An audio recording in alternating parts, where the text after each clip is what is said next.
He's Domonique Foxworth, ESPN writer, commentator for Anscape, and former NFL cornerback. You can see him. The Domonique Foxworth Show, in-season football podcast 3 times a week, and also regular with Get Up with, who is that on? Mike Greenberg, I think, is the host of that program, right? Is that right, Dominic? That is. Yeah, Mike Greenberg. Mike Greenberg, yeah.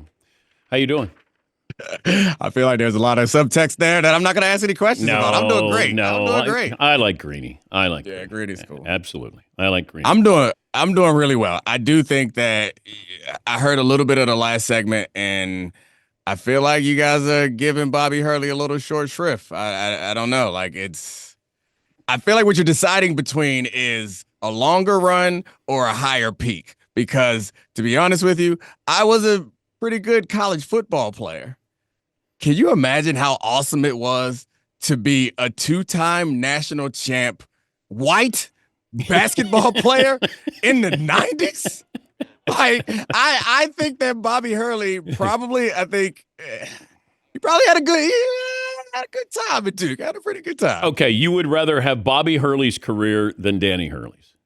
No, I'm just saying. Well, wait a minute. No, we're not. I know what Bobby did. I'm talking about You got to make a decision. Are you going to be Danny Hurley or are you going to be Bobby Hurley? So do I want to have a higher peak or a longer run? Because I think they both probably have enough money to be comfortable. Obviously, Danny's made more money and is revered. I guess what benefits do you prefer more? The short run benefits. I'm just asking you a question. The question.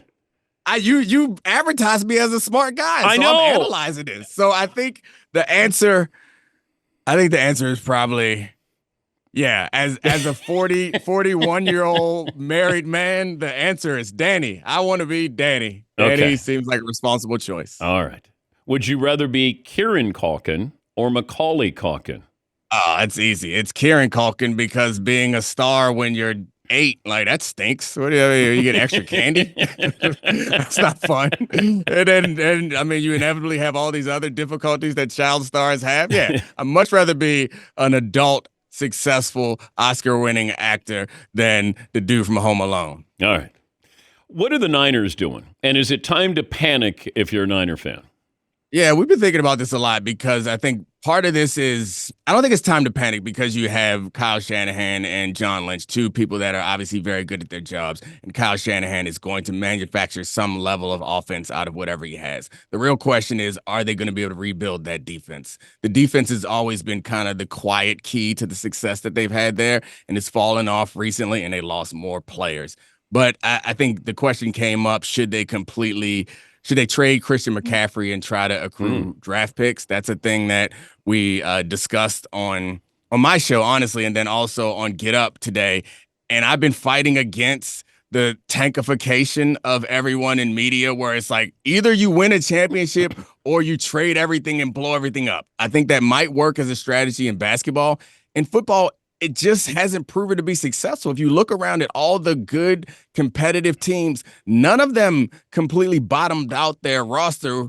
Well, not intentionally, at least. I guess the Bengals might have bottomed out their roster because the Bengals just were poorly run. But all of the good, successful teams maintained some level of competence and built from that. So the idea that the 49ers or anybody, frankly, I even would defend keeping Myles Garrett, that anybody should, as a strategy, just completely get rid of any semblance of competence in hopes that you'll get enough draft picks and you'll build something up. It just doesn't work in football.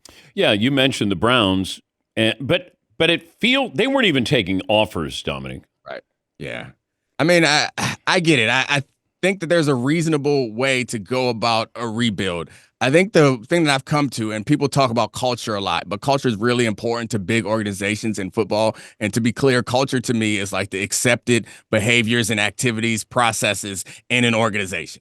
And it is impossible to maintain a culture in a locker room of 60 players, 25 coaches, in front offices if you are constantly throwing people out. A basketball team is slightly different. You bring in one really good player who has the proper mindset, and the culture around the 15 guys changes immediately. I do think there's something to be said for understanding that when you land in an organization, this is how we do things. And I played for the Ravens. I played for the Broncos under Mike Shanahan. These were places where when I showed up, I knew how things were done.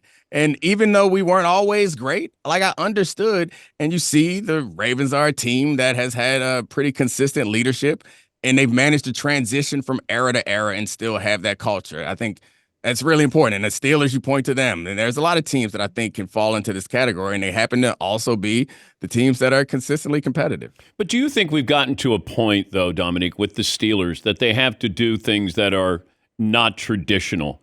Like you spent a lot of money, and you bring in DK Metcalf. You might bring in Aaron Rodgers. I don't know. It just feels like, hey, we can go 9-8. And we can go 9-8 again. How about we try to go 10-7, 11-6? How about we win a playoff game? How do we do that? I don't know. How about we do something different this year? I agree with you, and I think a lot of the analytics in football has pushed everyone to try to make these risk optimizing decisions, which I think are great generally. But to your point, like leadership is sometimes making a decision with your plums. Like make a decision, like an aggressive decision that flies in the face. Sometimes it's going to sign a running back for more than what running backs go, because in trading for Christian McCaffrey, we talk about the 49ers, that accelerated that team. But everyone at the time was like, why would you trade for running back? And then you point to the same situation with the Falcons. Why would you draft a quarterback when you already have one that you paid a bunch of money? It seems like they're in a better position now had they just stuck with Kirk Cousins. You can go through the list of times when people have made these kind of irrational seeming decisions, but I do think that it's about making calculated gambles. And that would be in Pittsburgh. I think you're alluding to Aaron Rodgers as a selection like that. To me, as long as they are not convinced that it 100% works, as long as they are aware that this is a calculated gamble that they think is worth making, I think it's fine. It's one of the only organizations that I think is stable enough that can bring in some unique personalities like Aaron Rodgers. Domonique Foxworth from ESPN, the Domonique Foxworth Show. You can see him on Get Up with Mike Greenberg as the host of Get Up there. But if I'm Aaron Rodgers, or I'm trying to figure this out. If I'm Aaron Rodgers, how do I convince the Vikings I can make this work? And if I'm the Vikings, do I need to be convinced that this is a chance? If I'm Aaron Rodgers, that's where I want to go. If I can get Minnesota to go, hey, you know what? We can have a Jordan Love transition here, and you come in, as long as you're willing to help him get better, that makes you a whole lot more of a playoff Super Bowl contender than JJ does, I think, to start out. Can this work in Minnesota? Would you take that chance? I wouldn't take that chance, but I think when I'm not sure that it's not the wrong chance to take. To get back to the idea of sometimes you just got to make these kind of riskier decisions. I think when I make decisions in my life and when I'm evaluating decisions that other people have made, I often think about like, what is the worst possible outcome of either of these forks in the road that I go down? And which of these worst possible outcomes am I more comfortable living with? And I think that's how you can look at it, because you can realize like this could turn out really bad. And that's why if I were the Vikings, I wouldn't choose Aaron Rodgers as my bridge quarterback, because I think the worst possible outcome is one that I'm not comfortable living with. If I don't go Aaron Rodgers, the worst possible outcome is we were wrong on J.J. McCarthy and we don't make a championship run and we're back looking for a quarterback next year. I like that a little more than what happened to the last organization that Aaron Rodgers joined. As a former defensive back, tell me, and I don't know if you've broken this down to be fair to you, but tell me what you see with Cam Ward and tell me what you see with Shedeur Sanders. Yeah. And the separation between those two, the biggest differences are what? Yeah, there are trends that happen in the league. And at one point, Shedeur Sanders would have been a much more attractive option, I think, in this league because of how he feels like a more trustworthy, conventional, consistent type of player. But what we've seen recently in the league is the high-end athleticism and explosiveness and the big playability, the creativity is what's going to drive you to the top of the draft. And that's what it is with Cam Ward. You're going to get the high end and the low end. And as much as I think turnovers are an incredible predictor of who's going to succeed in the game, what is more important than that is big plays. So, like, I will take the turnovers occasionally, the inconsistent play, and hope that we can coach it out of him, and be really happy to have the high-end explosiveness with his legs and with his arms. Like the throws that Cam Ward is making and the plays that he makes, his highlight tape, it's as good as anybody you see. If you pick out his 10 best plays, you would assume that he is being revered like Caleb Williams was last year. He has that type of ability, and I think that's the difference. Is teams are willing to take the risk of the downside because the upside risk or the upside potential is so great. But I don't understand where a team goes, we got to get a quarterback, and you will spend a top 10 draft pick on maybe Shedeur Sanders, but you're not sure. Whereas there are guys that I know are going to play in the league probably for 7 to 10 years and probably be all pro. Right. But I think, why do teams continue to do this? That you don't have to get your quarterback this year. Right. Why not get a player that, like if you say I have Abdul Carter, I feel pretty good. Yeah. Travis Hunter, I feel pretty good. I like there's probably 7 to 10 of those guys that you can name right away. Right. And you go, like, I'm good here. I wholeheartedly agree with you. The problem is the other strategy, essentially the lottery ticket strategy, like Jaden Daniels. You just have to see it once every 10 years for a coach or an organization to fall in line. Like Washington, I live in Washington, D.C. Washington was very far away from being competitive. Jaden Daniels shows up there in the NFC Championship game. And I think that coaches and general managers see that. And then we look at Myles Garrett. Myles Garrett could be considered one of the best defensive players ever. And you would have traded him, honestly, for a consistent starter at quarterback. The impact on your team would have been greater if you had like a legitimate, consistent starter at quarterback than having an all-time great defensive end. It's as outrageous as it is. Like that, I think, explains. I don't know that it is I don't know if it's the right decision, but I think that explains why teams are so willing to roll the dice on a player. But Shedeur is not Jaden Daniels. Right. Jaden Daniels is Jaden Daniels. Everybody talked about his talent. That's why when people are like, Washington's fine, they're going to sit at number 2 because they knew what they had at number 2. And Caleb Williams can turn out to be a great quarterback. Right. That draft was different.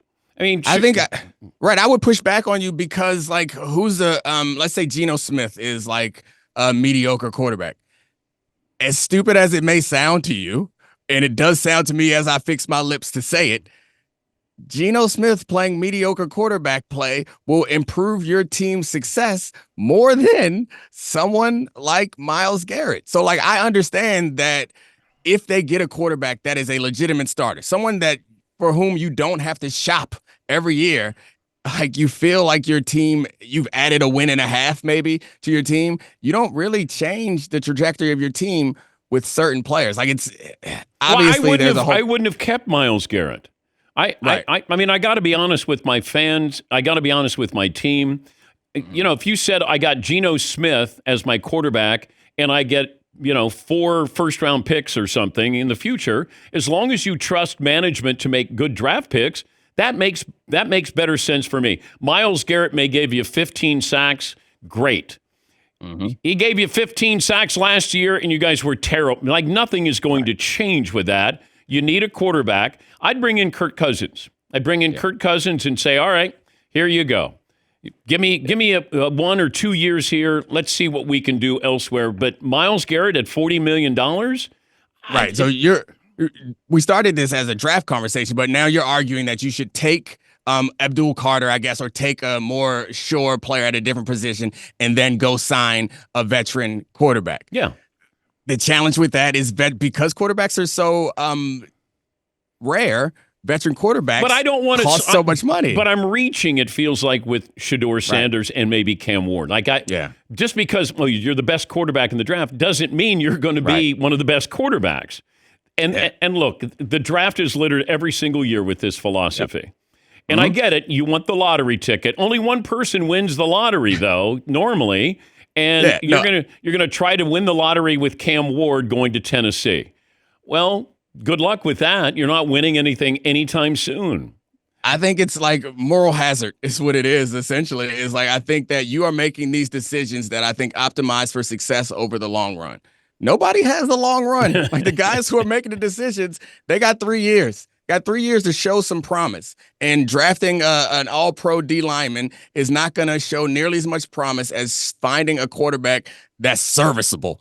And that's how the game has been designed, that nothing's more valuable than a serviceable Daniel starting quarterback. Jones is serviceable, right? Yeah, I guess. Yeah. Okay. So I could have had Daniel Jones. I could have brought in Sam Darnold at a reasonable price. Then I could have traded Myles Garrett.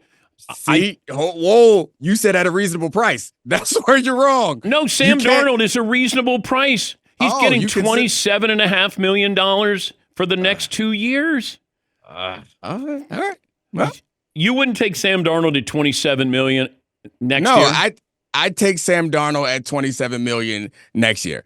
And that's, again, Sam Darnold has his choice of places to go. Sam Darnold is not going to choose to come to your franchise where you have, so like the situation, these aren't Kirk isolated Cousins decisions. doesn't cost you anything. If they release him, you can sign him for the minimum.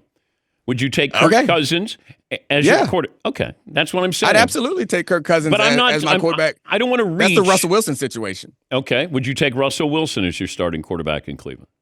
I would take Russell Wilson as a starting quarterback in Cleveland. Right. The Cleveland situation is different, though, because they already have the cap space tied up in a quarterback. I know that. So their situation is uniquely bad. But I generally agree with you from building a franchise is again, the best quarterbacks in football, you can't think of any except for Joe Burrow, who started out in bad situations. They all start out in good situations. I think it's foolish for all these bad teams to think that they can draft LeBron James. Most of these quarterbacks developed in situations that were already good. Patrick Mahomes, best in the league. He came into a team that won the division. Like the Bills went to the playoffs the year before. The Ravens got Lamar at the end of the draft. Dak Prescott came into a ready loaded team. Like all these really good teams or good quarterbacks came in a good situation. So I agree that you're right. I'm just trying to explain why they make these decisions that appear irrational. It's like they're rolling the dice and hoping that they hit. Was that kind of like a get up segment there that we were like fake yelling at each other? I don't know. If you liked it, then but we maybe. didn't. But you know what we didn't do? What did we do? We didn't mention the Cowboys, so it's not a get up segment there. I said Dak. I squeezed Dak. Don't try to get me fired from the worldwide leader. I know my responsibility. I even said they're looking for LeBron James in the draft. And it's not even a football topic. I know what I'm doing, baby. Yeah, I know what I'm doing. I love it. Thank you, Domonique. No problem, man. Thanks a lot, Dan. Domonique Foxworth.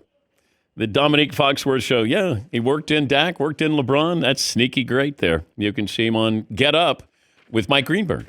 Take a break. Back after this.